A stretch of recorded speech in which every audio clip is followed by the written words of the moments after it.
From the culture of the American South, where roots hold stories, comes a natural deodorant inspired by generations of wisdom. Introducing Rootwork, the all-natural, foundational Black American-based deodorant infused with the magic of High John the Conqueror root. Our unique blend, enriched with this legendary root, offers 24-hour protection, rooted in the power of nature. Embrace this deodorant that celebrates culture, history, and your well-being. Unlock the magic of Rootwork today. Experience the pure essence of nature. Visit rootworkstyle.com and make the switch to a healthier cultural choice. Now let's get some of the calls in here. Let's get I don't know, look like you got a South African flag, so hop on, brother. Hop on, brother. I don't know what your name is, but hop on. Was it? What's up, brother? I'm good, and you, sir?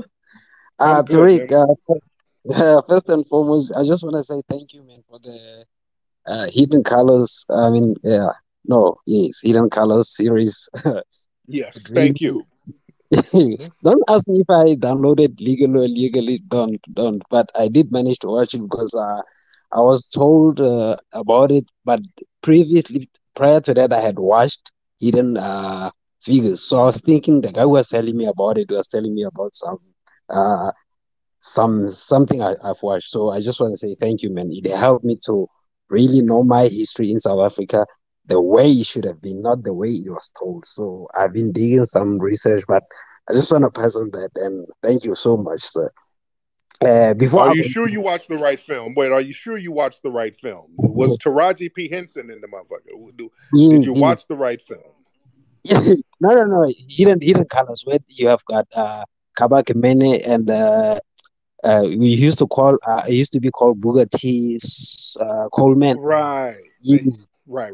Okay. Thank you, brother. Okay, just all right. Thank you so much. I appreciate you watching the film. Okay. I don't know if he might not have watched the right one. I think he watched Colors, the movie about gangs, and thought it was me. That I didn't produce that movie. Okay. I didn't produce Colors. All right. But thank you. Thank you nonetheless. All right. Let's we got a lot of people in here. Let's get possible Hoteps. What's that? Possibly a Hotep. Okay. Interesting name. This brother's name is Possibly a Hotep. Something like that. All right. Hop on, sir. 5 seconds. Okay. All right. This brother called up and he's not ready. Okay. I'm ready. All right. I am ready. I am ready. All right. So how you doing, man? What's on your mind? So you are a large name, or yeah, I guess pretty large, but yeah. Okay. All right. Do you feel like you represent Black people as a whole? I don't represent anybody but myself. I don't represent anybody. Totally fair. Do you feel? Yeah. Go ahead. Yeah, I'm not anybody's representative at all. But go ahead. Well, do you feel that Black children look up to you? Oh yeah. Black children look up to me. A lot of them. A lot of them do. Black children, some adults. Yeah. Now what does that mean? You are okay. So you're very middle ground now. Mm-hmm. When it comes to politics, yay, nay? No, well, the thing is, politics is warfare without bloodshed. Which is what the Black Panthers used to say, and warfare is politics with bloodshed. So you practice politics every day. Politics is not when you go and vote on November 4th every 4 years. Everything you do on a daily basis, the way you move as a community and as a culture, has a lot to do with politics to a certain degree. So everything is political when it comes to the social realm. Does that make sense? Facts. Historically, Right. whose blood got shed more? As far as what? Hey, all the issues the United States has gone through. Hell, black people. Okay. Thank you for saying that. Right. I digress. I want to cook you Okay. eggs. Okay. I love you. Bye. All right. Thank you. Okay. All right. That was No homo. okay. Okay, brother. Okay, you just saying weird stuff. Okay. Okay. Sound like he was taking a little bubble bath. Just, I don't know. He just wanted to hear a man. Okay. What kind of questions are that? It got kind of weird. Okay. In a minute, he's going to be like, what you got on, Tariq? All right. It was about to go somewhere else. Okay, family, I know it's late, especially the East Coast, but you remember MTV, they used to have the moist phone numbers at the end of the night. Hi, are you a hot man? Want to talk to other guys? You just want to chop it up with some other dudes? Call 1-900-BUDDIES. No, this is not 1-900-BUDDIES, my nigga. This is not a dude chat line where you just want to shoot the shit with dudes. We don't want to do that now. We want you to kind of be focused and call with rhyme and reason.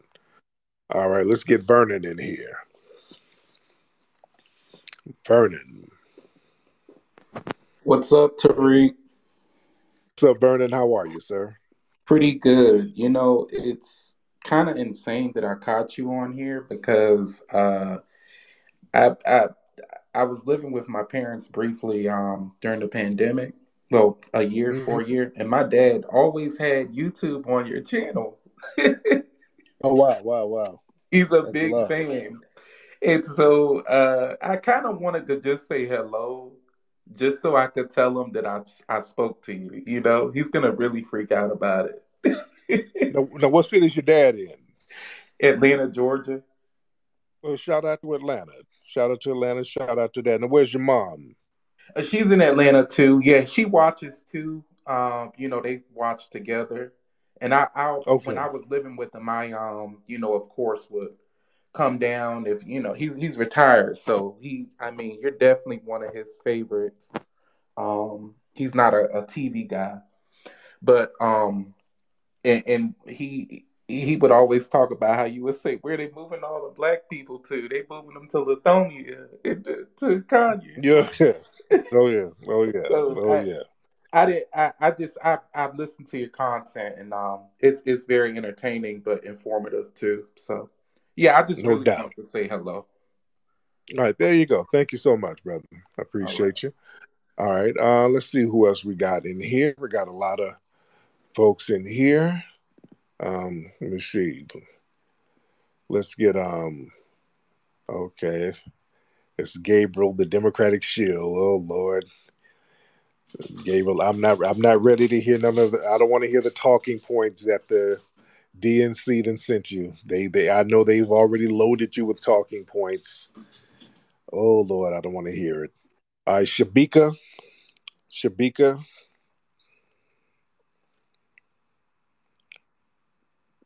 All right, Shabika, hop on. All right. Hello? Yeah, go ahead. It's Rick. I had a question. Both Dr. Neely Fuller and Dr. Wilson had a lot of predictions on the future of Black people. And one of Neely Fuller's most biggest predictions is going to be that the Black vagina will be obsolete and the white anus will be coveted. Where do you see that prediction going at this point? Well, yeah. Basically, it was talking about the agenda that's going on now, where they're doing the whole trans thing, they're saying, okay, look, instead of we offering black people, especially black males, instead of giving you the white woman, we're going to give you something that's just as good.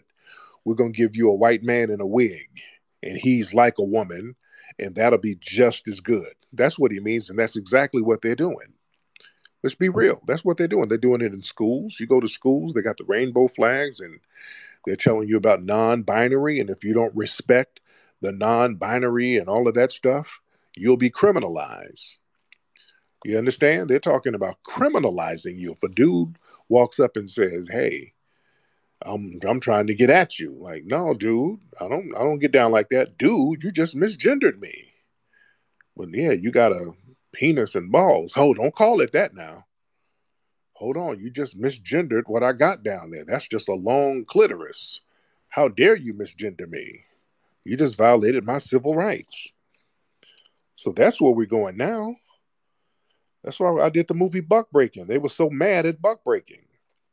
They were like, "Oh God, this Buck Breaking. What is he talking about?" But everything in it is true. What could you really debunk in it? It's absolutely true. It is. This is buck breaking. It's this what they're doing now with the whole gender stuff and all that. They did that in slavery. This is not nothing new. That's why we did the movie, to show the correlation. They did the exact same thing on the plantations. They did a lot of sexual violations of black men and women on these plantations that they pretended they don't like talking about it, because you got to show and how sick and deprived you are. But there was a lot of sexual violations going on these plantations.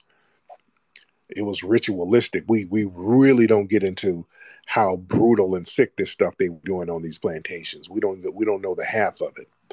That's why when people go on these plantations, you feel the energy and you start breaking down. Go visit these plantations, man. Go down to New Orleans, go down to South Carolina, go down to Alabama, go to these plantations, man, just to show your respect, just to let the ancestors know, hey, man, you didn't suffer for nothing. We're going to still ride for you. Yeah, the feelings are harsh. You can feel that ancestral energy. You can feel the pain, but you get that and you turn that into a strength. You root work it. That's what root work is. You get some of that ancestral strength. You get down there around those plants and them trees. I'm telling you, when you get to them plantations in the South Carolinas and Alabamas and New Orleans and all of that, you touch them trees and plants. I'm telling you, you can feel that damn ancestral energy in that shit. You can feel it. You can feel it and see it in the nature around those places. Tap into that. That's why I brought my kids down there, so they can tap in early and get that strength. That's where you're going to get your strength from. Let me get my brother Black Alpha Network in here. Black Alpha, hop on. Black Alpha Network.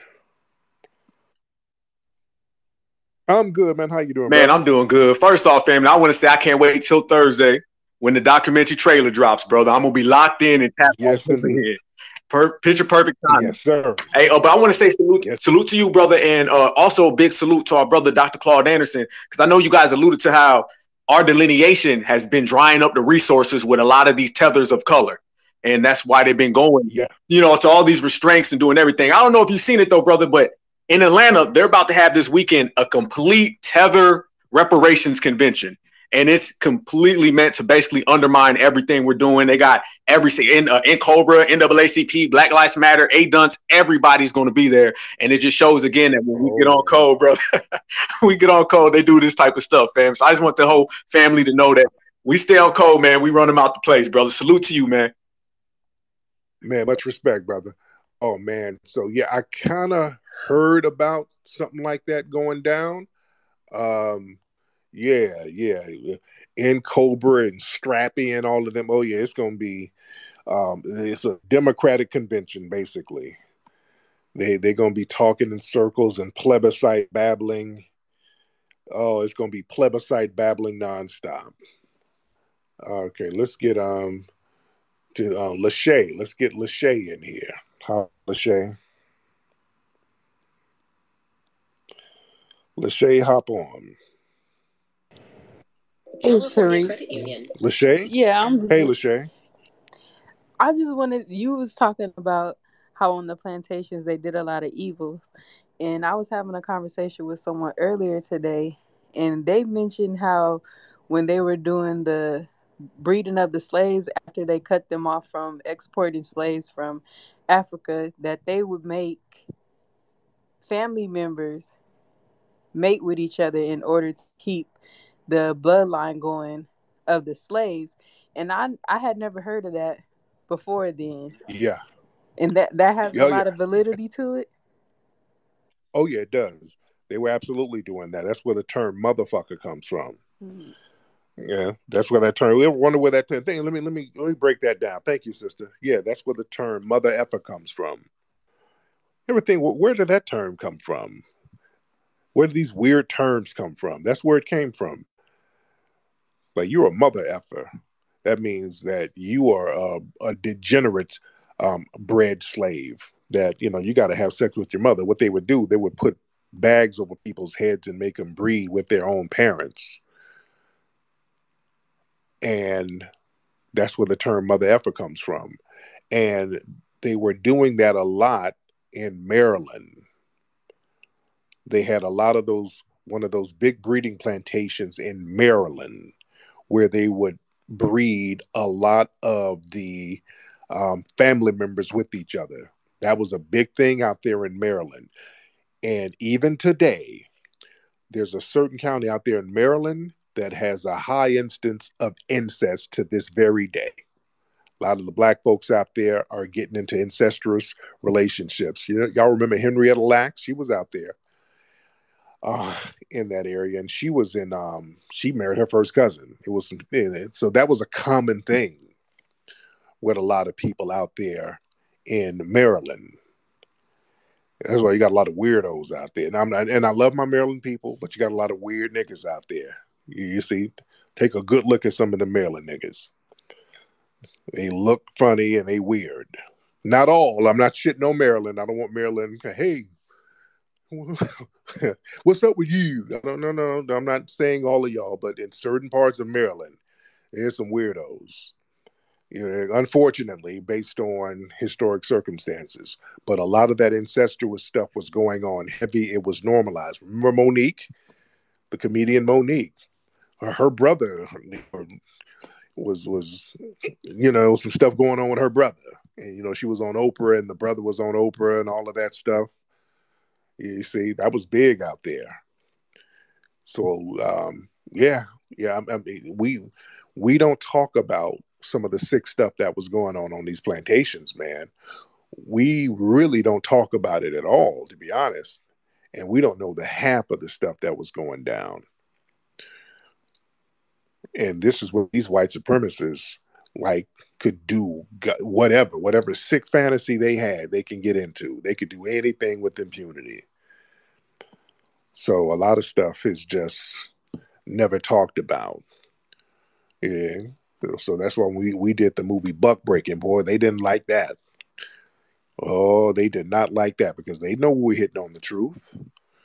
That's one thing the white supremacists don't like. They don't like you bringing in their history. They don't like you putting their background and their history and their get down on Front Street. Yeah. Let's get some more people in here. We got a lot of folks in here. Why don't y'all retweet this, ladies and gentlemen? All right, let's get Aram. We're going to get Aram in here. What's up, Aram? Hey, how you doing, Tariq? I'm good, man. How are you? I'm good. I was going to ask you about a couple FBA artists that I really loved growing up. Just your opinion on them or anything, fun fact or anything about them. One of them, Pimp C. I feel like he's overlooked a little bit in today. Yeah. Okay. All right. Okay. I don't know what that's random, dude. Okay, you sound like you just smoked a blunt or something. All right. Well, I don't want to do rap trivia right now, brother. I don't know what that's about. This dude wanted to do hip hop trivia. Again, this is one of these weird late night 1-900 niggas. All right, let's calm it down, brother. It's not that kind of party. I done told y'all, this is not the 900 number for dudes. This is not 1-900 buddy. All right, don't call up looking for no damn date or nothing like that. Please. Need new friends to talk with? Call 1-900-909-2222 and listen. As the man or woman that you desire, introduce and describe themselves. Hi, I'm Lisa. I'm 6'1", dark hair, blue eyes. With selected... Okay, yeah. Y'all calling up with weird 900 phone number talk. Hey, Tariq. I'm 5'7", bow-legged. Oh my God, a fade and broad shoulders. What you think about Pimp C? Nigga, bye. Fuck you talking about? All right, weird niggas calling, man. All right, let's try something else. Because I ain't going to be on here too long with weird niggas. All right, it's getting that late. It's time to go to sleep. All right. All right, let's see who else we got going on here. Because, yeah, I ain't about to get no weird energy. All right. And by the way, go to rootworkstyle.com and get your Rootwork deodorant, ladies and gentlemen. Get your Rootwork deodorant. Let's get Mel in here. Let's get Mel. Hop on Mel. All right. Mel, hop on. Yo, what's up, brother? Can you hear me? I can hear you. What's going on, Mel? Not much, bro. Hey, speaking of the plantation and stuff like that and the root work and stuff, I was just watching this like animated series on Netflix called Castlevania Nocturne. And I haven't finished it yet, but like in the third episode, it's this sister on there. And her parents, I think her mother gave her the spirit of Ogun, and she's on there whooping ass. It's like vampires, but the sister come from the Caribbean. She was on a plantation. They show her story, and I think it was like the second episode or the third episode. They show her story. The vampire was the plantation owner, and the mother was casting spells for protection around the home to protect the girl. And, it's just, they know more about our history than we do. They said the spirit of Ogun, the spirit of Ogun and another spirit that gave the girl power, and she on there whooping ass. She whooping ass.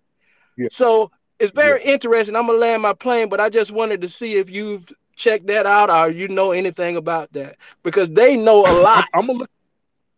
They do. And I'm going to look into that. And I tell black folks all the time, see, they scare us out of learning our history and culture while they relish in it. See, they sit up and tell us, oh, y'all don't be dealing with that hoodoo and the conjure. Ooh, that's the devil. And, ooh, Lord, the devil's going to get you. They scare us out of our own culture. And you go down to New Orleans. We're just down there. And some of those sisters who were root workers back in the 1800s, the 19th century, man, these white people are paying to go to their grave sites, literally. Marie Laveau out there, who was a famous root woman and healer out there, very famous sister. We tried to go to, and I talked about this before. We tried to go to her cemetery, her grave. And they had a damn club bouncer at the cemetery. They had a velvet rope and a club bouncer. And we had to pay $45 to get in a cemetery, dude, to go to Marie Laveau's tomb. And it was a bunch of white people in there paying to go see it and touch it and get some of that energy. Don't let these folks scare you out of your lineage and your history. They pay top dollar to indulge in it and to be around it. You understand? Don't let them scare you, man. We got us as Foundational Black Americans, our history is phenomenal, man. And this is why they always try to redirect us from our history. They always Africanize our history.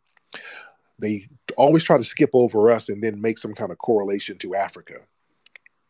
Because when we start talking about hoodoo, they'll be like, oh yeah, in West Africa they had Vodun, and then they had this, and they had some of the deities. Hoodoo is different.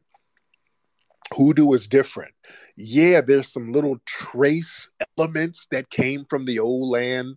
Yeah, but a lot of the primary energy and strength of root work and conjure right here on this land. That's where the strength of it is, because you're getting the strength and the energy from the foundational Black American ancestors who suffered on this land.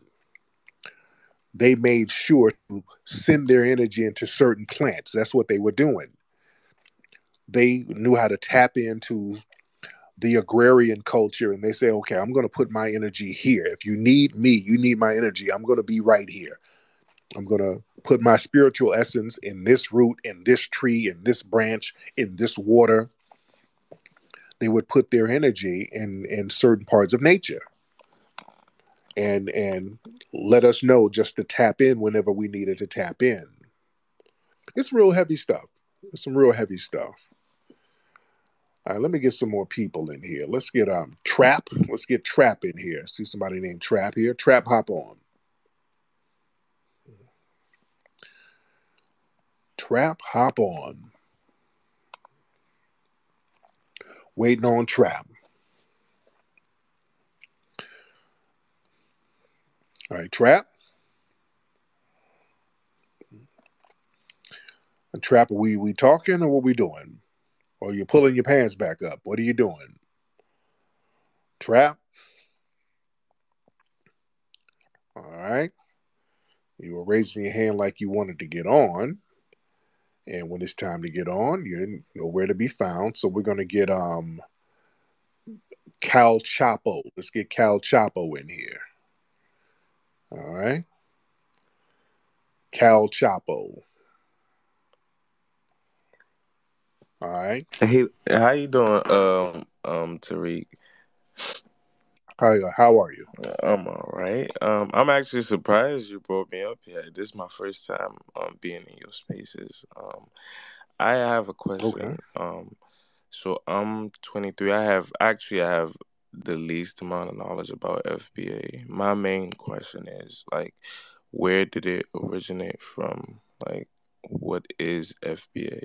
Like, if you can explain that to me. If you can't, it's also fine. I just want to get educated, Now, what do you think a foundational Black American is? What do you think it is? For sure, the conversations that I've heard on this app, I think it's someone who I guess is born in America but has black I guess ancestry. I would like to think that it's someone that has lineage to Africa, but when I bring that up, sometimes I think people who identify as FBA, they don't agree with me. So that's kind of why I've always been asking, what is FBA? Like, where did it originate from? Like, when did the term actually come into play? Well, the term is kind of inconsequential. Just the lineage. It's a lineage. Just like with the term African American, that's a relatively new term. That term only became popular in the late 80s. So the terms are kind of inconsequential as long as we're talking about a specific group. The lineage has been here for thousands of years. But us as foundational Black American, you know what it is. You know it's us. It's a lineage. It's foundational Black Americans are non-immigrants. We're the Black people here who are non-immigrants. We don't come from an immigrant background. It's a simple thing. It's not even rocket science. It's that simple. Okay, so one of the main reasons why I also asked that, because I've been in a space where I've heard someone say that Black Americans kind of have to start identifying as FBA to get reparations. I don't think, is there any type of like credibility to that, or you think that's just a reach? No, because you're already a foundational Black American, whether just like you're an African American, whether you acknowledge that term or not. You know what I'm saying?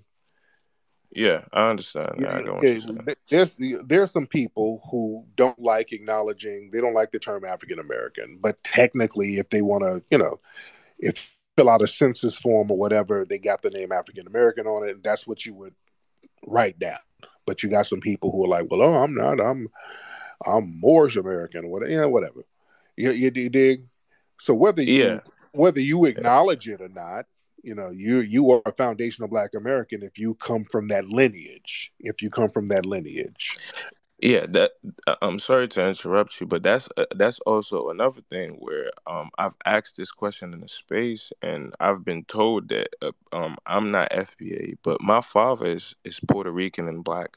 His dad is from North Carolina, but my mom is from West Africa, Sierra Leone, in it. So it's kind of like is that blurred lines? Like, do I still like?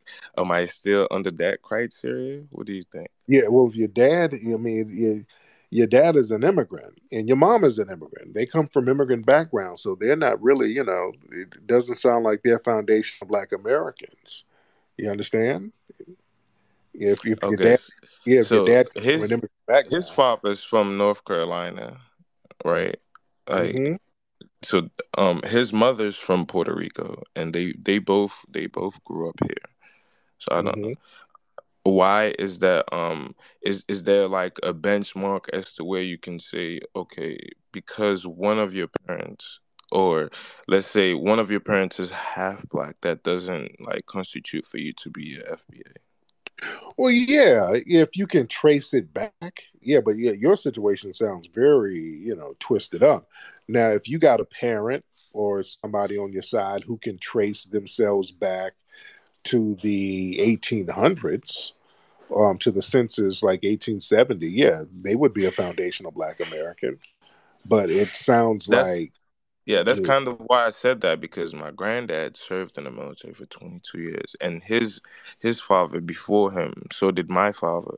So it's kind of like, is there really a benchmark to say, if it doesn't go as far back as this date, then you're not FBA. yeah, like I said, if you can, here's the thing: if you can trace one parent back, to the plantations in America or to the 1870 census, there's some foundational Black American lineage in your family. But here's the thing: if you are a person who has immigrant lineage mixed in with the foundational Black American lineage, a part of our culture is not allowing those people to be our representatives if they don't have a track record of writing for our lineage. You see, that's Yeah, part no, I understand that. I understand that. because you have dual allegiance. And that becomes a problem too, because see, what happens is we'll get an anchor baby over here who will be like, hey, I got FBA lineage too. But you have a dual allegiance, and then you'll try to undermine the foundation of Black American lineage as a parasite. That's why certain groups, they don't play that half and half thing when it comes to representation. A lot of Native American tribes, they won't allow you to be a chief unless bloodlines can be traced back to um, parents who are both from that tribal lineage.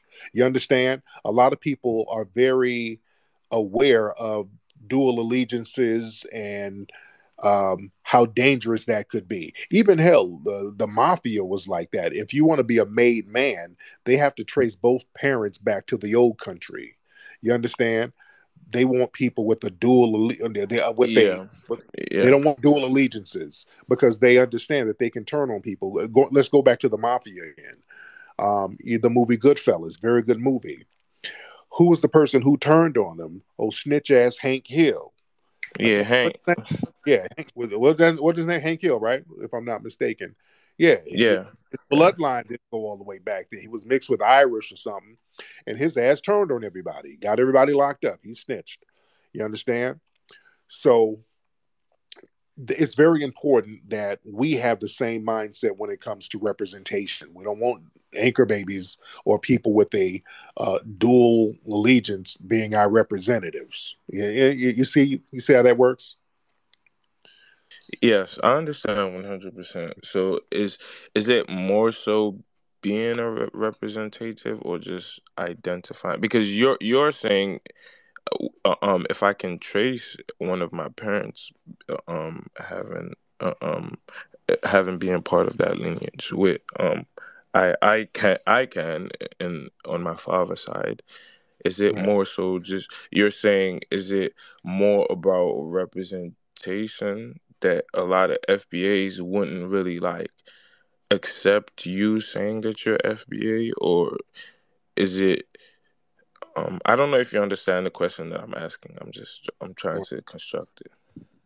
Yeah, I'm trying to really figure out the question. Now, as far as I'm saying this, if it comes to reparations, and the criteria has always been if you can trace one family member, can your parent rather, one of your parents, they can trace themselves back to that census, they would qualify for reparations.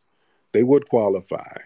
Um, but as far as being a spokesperson for foundational Black Americans, that would be a questionable thing. Yeah, That you answer. Yeah, you've basically answered the question I'm asking. yeah, Yeah. right. There you go. Okay, brother.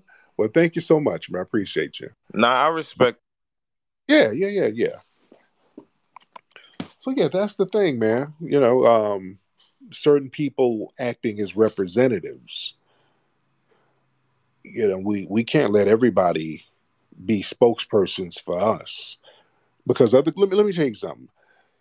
Even certain African people, especially Nigerian, sometimes they'll come over here, a Nigerian man to come over here and they have a baby by an FBA woman, and that baby will be Nigerian and foundational Black American.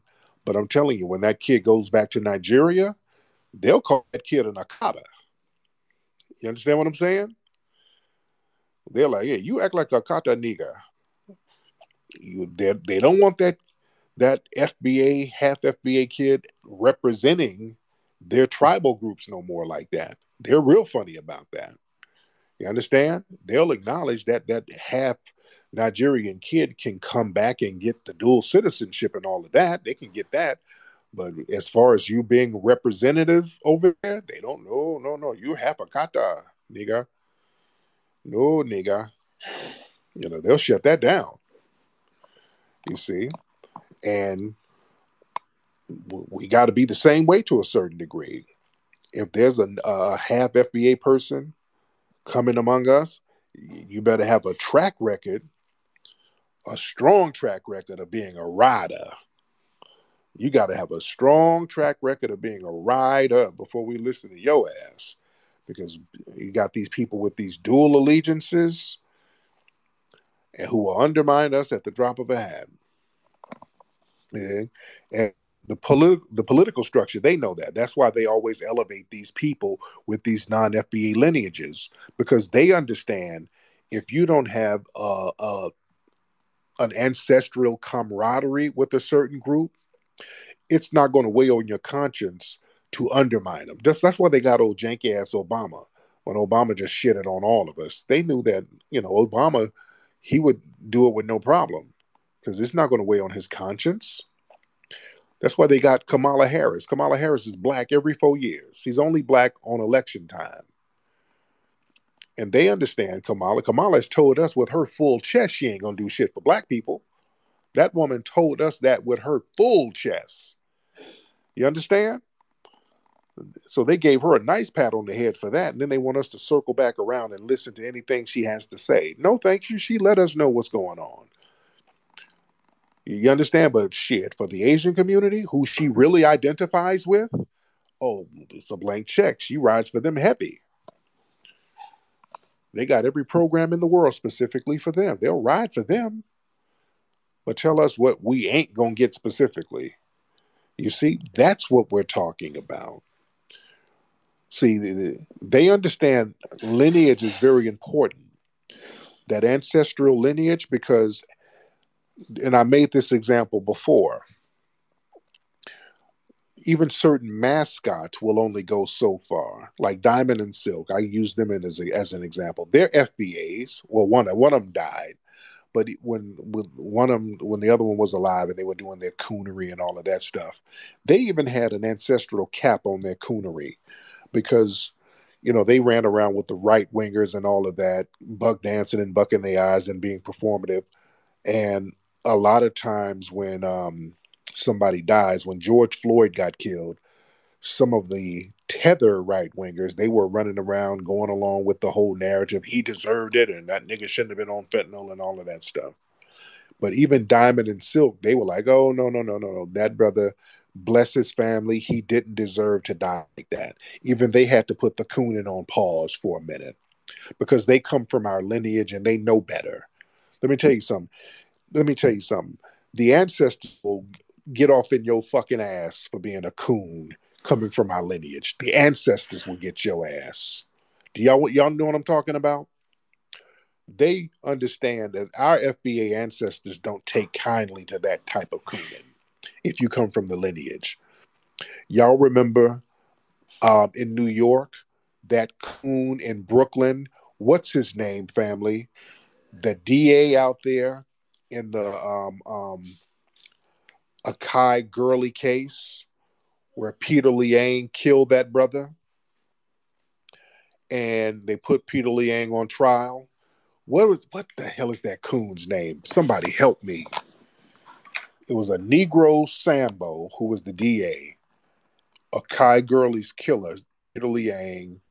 I think he got found. Did he get found guilty? And that coon DA let him off. It was something. They gave him some kind of no jail time. It was something that Sambo prosecutor out there. Oh man, what's that dude's name? I want to get his name right.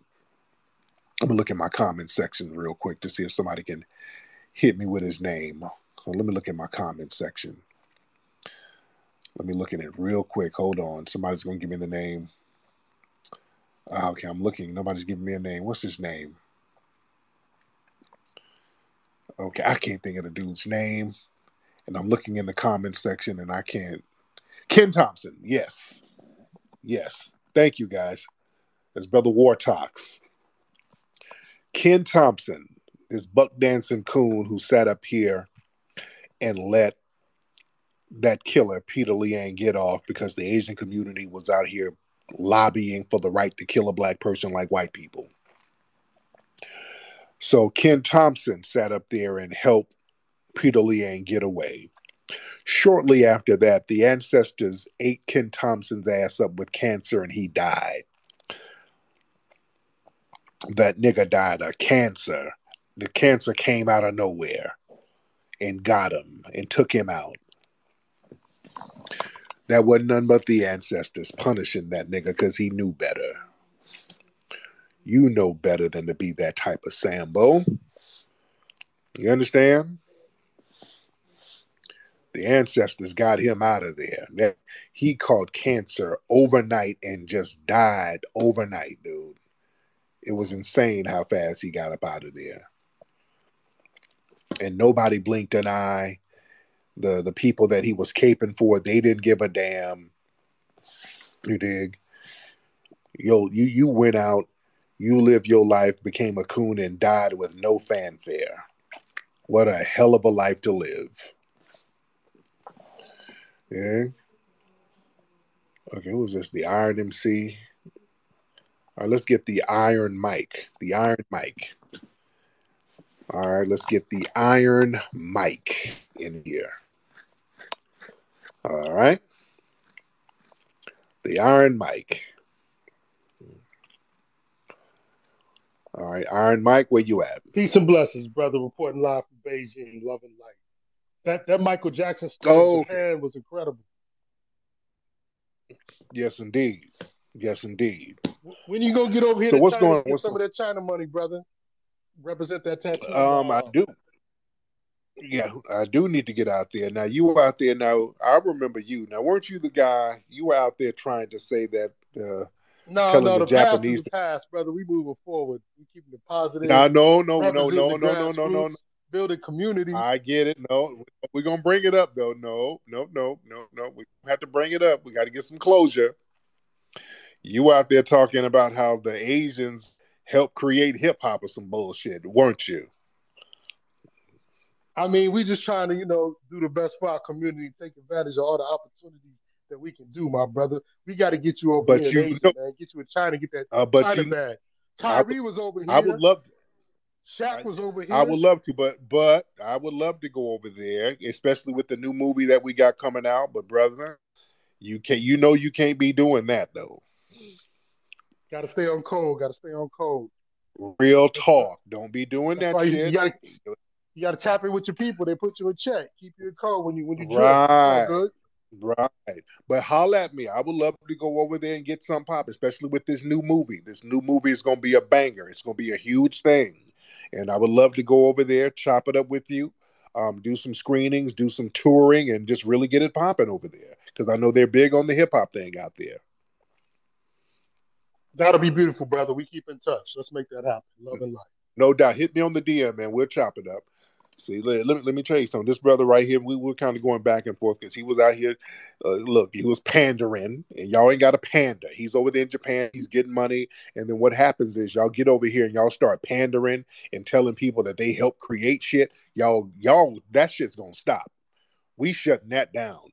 I know y'all getting your little money, but y'all not gonna give away our damn cultural legacy, dude. We can't do that. Y'all go over there and do all that bullshit, and then these folks start coming over, laying claim to our cultural heritage.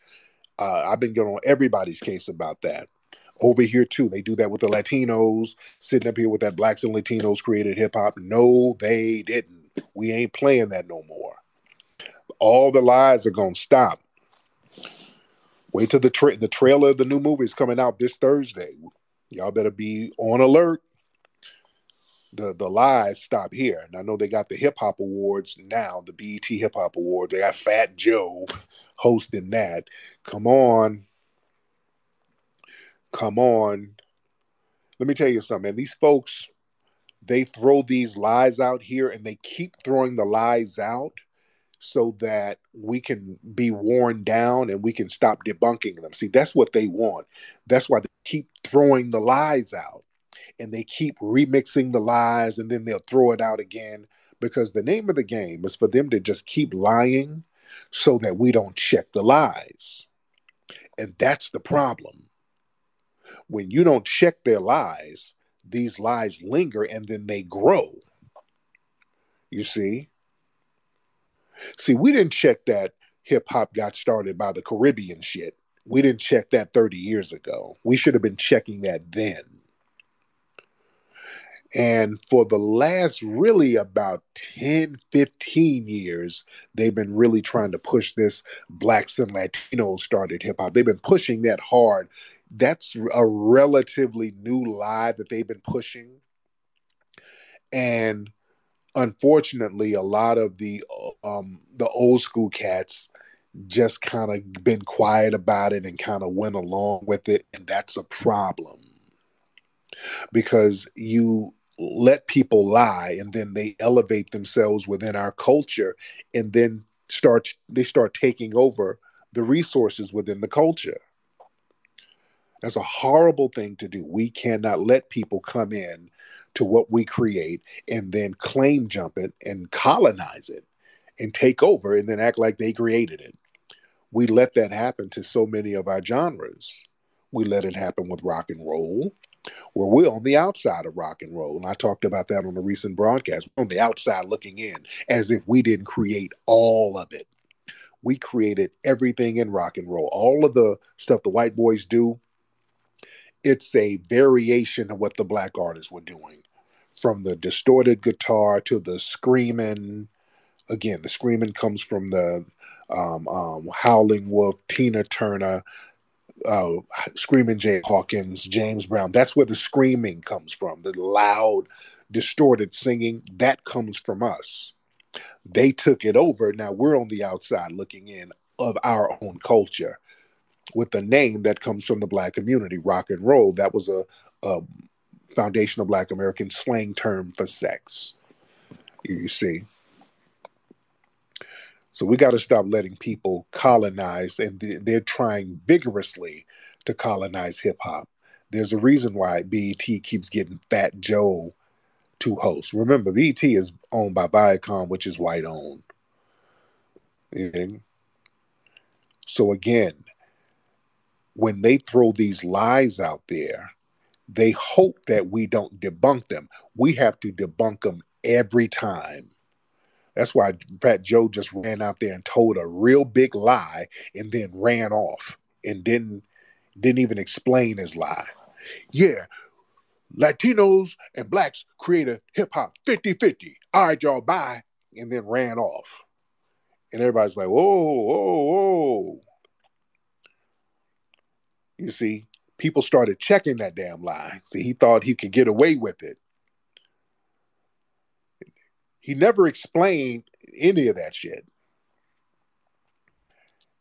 Because people are like, hey, wait a minute, dude. What are you talking about?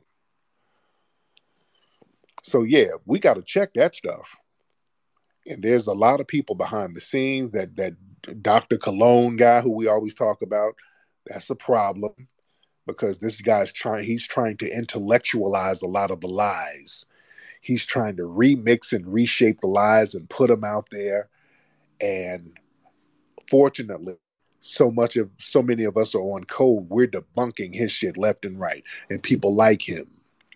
When Crazy Legs got on the Drink Champ show and said that Disco King Mario was a Puerto Rican, big ass lies like that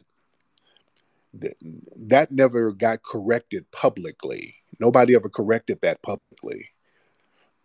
Well, you know what? The family did when they did a commemoration to Mario. The family actually I think they did some like some smaller videos, kind of debunking it, but not on a grand scale. Well, we're debunking that in the new movie, by the way. In the new movie that we're doing, we're debunking all of that stuff. See, we gotta, if they tell a big lie, we gotta go just as big to debunk that shit. We gotta go just as big and just as hard. And with this movie that we got coming out, y'all don't understand, or y'all probably do understand the cultural impact that this is going to make, because this has never been done before, where we got all the pioneers in one setting to really set the record straight without outside funding. Because what happens is a lot of hip-hop documentaries is funded by whites and Latinos.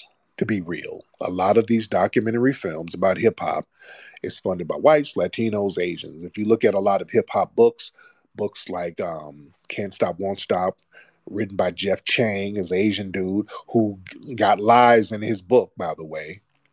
We're going to address some of the lies in his book, because in his book, he was one of those people talking about Coke La Rock was Caribbean. A lot of these writers were deliberately lying about Coke La Rock being Caribbean. You see, we're debunking all of that shit, man. We're getting it straight. We're getting all the lies straight, because people have been deliberately lying about a lot of stuff for a long time to erase foundational Black Americans from the culture that we created. In this movie, we're going to prove from top to bottom that hip-hop in every element is a foundational Black American creation, and you're not going to try to Africanize us, because that's another con game. Whenever they start talking about hip-hop, they start talking about the African influences and all of that. Well, in Africa, we were playing the drums, and stop it. That's not a flex. That's designed to erase us. They do that all the time. That's designed to give credit to Africans, Latinos, Caribbeans, and act like we're invisible and we created it. So we should have been checking that. And we're doing it now. Let me get my brother Mikal in here. Let me get my good brother Mikal. What's up, brother? How are you, sir? Brother Mikal? Waiting on him to get on in. My brother phone trips a little bit. Brother Mikal, if you can get in. While we're waiting on Brother Mikal, let me get co-ops. Co-ops. Hey, brother, it's Coop's Tea. Coop. Coop's Tea. There you go. How are you? How are you, Coops? I thought it was co-op. Hey, co-ops works too. You know, we're getting the black cooperatives together too. It's all good. I just wanted to say hey, and so glad Dr. Claude came and graced us with his presence. That was so empowering. And yeah, I just want to thank the black family for everything. That's all that was on my man. Thank you so much. And y'all got to get Dr. Claude Anderson's books, man. I love that brother, man. And again, man, I was one of the people, I hate to, I don't like bragging and pat myself on the back, but I was one of the people who actually brought Dr. Claude Anderson out of retirement over a decade ago when I put him in Hidden Colors 2. He was in Hidden Colors 2, and he had retired. He'd been stumping the yard for like 40-something years, so he was like, man, I done everything I can do. And I've been a fan of his, and I said, no, brother, it is not. There's a whole new generation I got to introduce you to. There's a whole new generation, bro. I put him in Hidden Colors 2, put him on screens in movie theaters all around the world. A whole new generation got introduced to my brother, man. And I'm very proud of his work. And he's a writer. Some of these tethers and some of these A-dunce Sambos who denigrate our brother, you're pieces of filth. Strappy and those guys love denigrating and disrespecting him because that's where the whole concept of us delineating comes from. Let's keep it real. We got it from Dr. Claude Anderson first. He's been talking about that.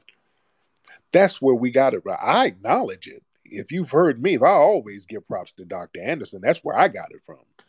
The whole concept of us being foundational Black Americans based on his concept of us being native Black Americans. I got it directly from him because he's been talking about it forever and I've been working with him forever. I have no problem giving up the game or who I got some game from.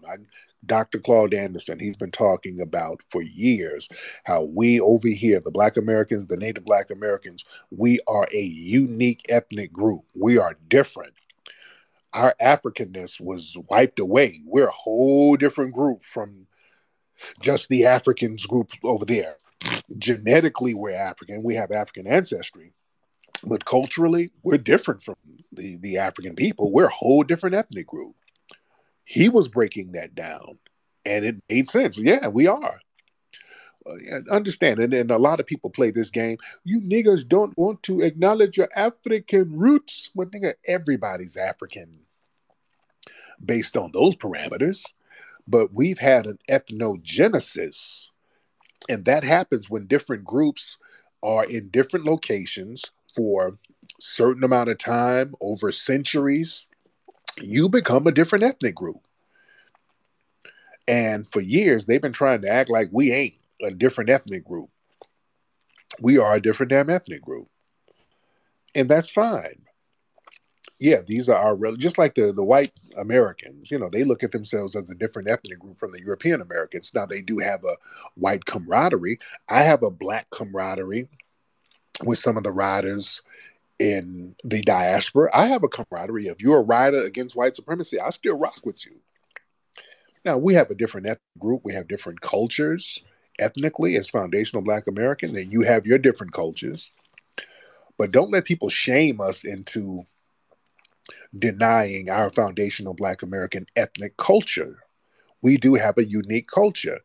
No, nigga, you are African. No, I'm not really. Where can I go over there that I'm welcome as a citizen?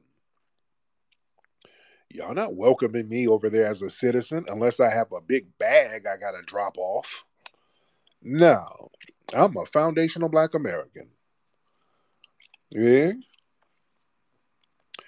I'm not recognized as a Nigerian. And let's be real.